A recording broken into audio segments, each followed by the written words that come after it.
राजस्थान की राजनीति का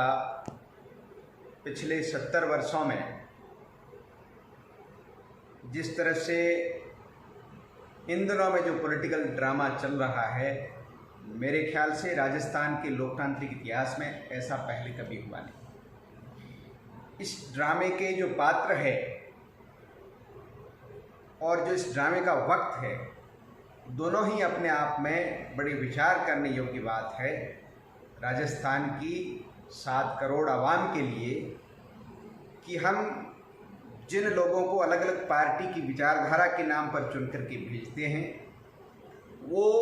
मंत्री पद के लालच में, मुख्यमंत्री पद के लालच में अथवा अन्य किसी लालच में अपनी जनता के प्रति निष्ठाओं को नीलाम करके और अलग अलग शहरों की होटलों में कैद होकर के और जनता को ऐसे मौके पर जब कोरोना का संकट लोगों के प्राण लील रहा है, राजस्थान के किसान के लिए टिड्डी का महान संकट है, राजस्थान का किसान और आम उपभोक्ता बिजली की बढ़ती हुई कीमतों से परेशान है और जिस तरह से एक छद्म कह दीजिए या खुली बेरोजगारी का राजस्थान की आवाम के ऊपर हमला हुआ है, ऐसे वक्त में हमारे सत्ताधारी दल के विधायकों का होटल के अंदर बंद होकर के कैरम खेलना अथवा तो अंताक्षरी खेलना,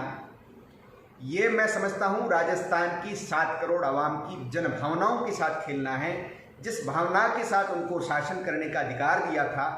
मेरे ख्याल से यह उस भावना का अपमान है। निश्चित तौर पर जिस तरह से माननीय मुख्यमंत्री अपने कांग्रेस पार्टी की आपसी पारिवारिक इनफाइटिंग का दोष प्रतिपक्ष के दल पर मढ़ रहे हैं, उससे पहले उनको 2-3 चीज़ों पर आत्मचिंतन करने की आवश्यकता है कि कांग्रेस पार्टी विचार और आचरण की किस निचले स्तर पर चली गई कि उसके इतने सीनियर मोस्ट नेता जो पीसीसी के चीफ रहे हो,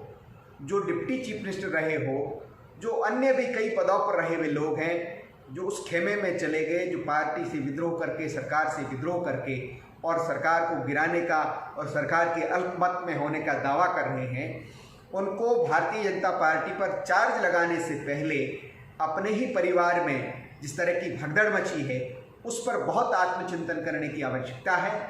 और जिस तरह की बयानबाजी राजस्थान की पॉलिटिक्स में इन दिनों हो रही है, निश्चित तौर पर बहुत दुखद है। इस राजस्थान की जनता ने इस सरकार को 5 साल चलाने का जनादेश दिया था, लेकिन उस जनादेश के साथ जिस तरह का खिलवाड़ कांग्रेस पार्टी कर रही है, अपनी आपसी खींचातान में, मुख्यमंत्री पद की लड़ाई में, कुछ लोगों के मंत्री बनने की लिप्सा में, निश्चित तौर पर ये जो खुला खेल फर्रुखाबादी चल रहा है, इस पर और कांग्रेस पार्टी को भारतीय जनता पार्टी के ऊपर आरोप लगाने से पहले इस बात का भी आत्मचिंतन उसको जरूर करना चाहिए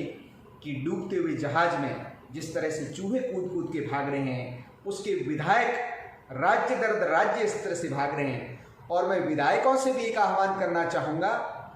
कि विधायक पद की गरिमा को देखते हुए बाड़े के अंदर तो पशुओं को, भेड़ बकरियों को बंद किया जाता है, विधायक पद की गरिमा को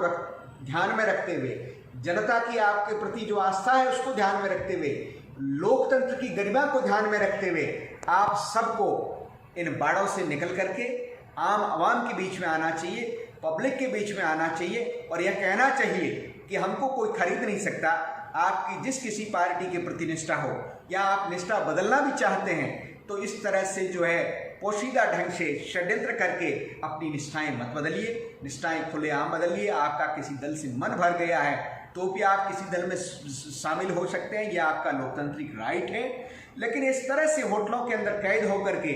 और जिस तरह से ट्विटर पॉलिटिक्स चल रही है, ये राजस्थान की लोकतंत्र पर निश्चित तौर पर यह एक शर्मनाक अध्याय इन दिनों में चल रहा है, जिसको हम सब देख रहे हैं। और राजस्थान की जनता का सिर जो है अलग अलग घटना के अलग अलग पात्रों को देख करके शर्म से झुक जाता है।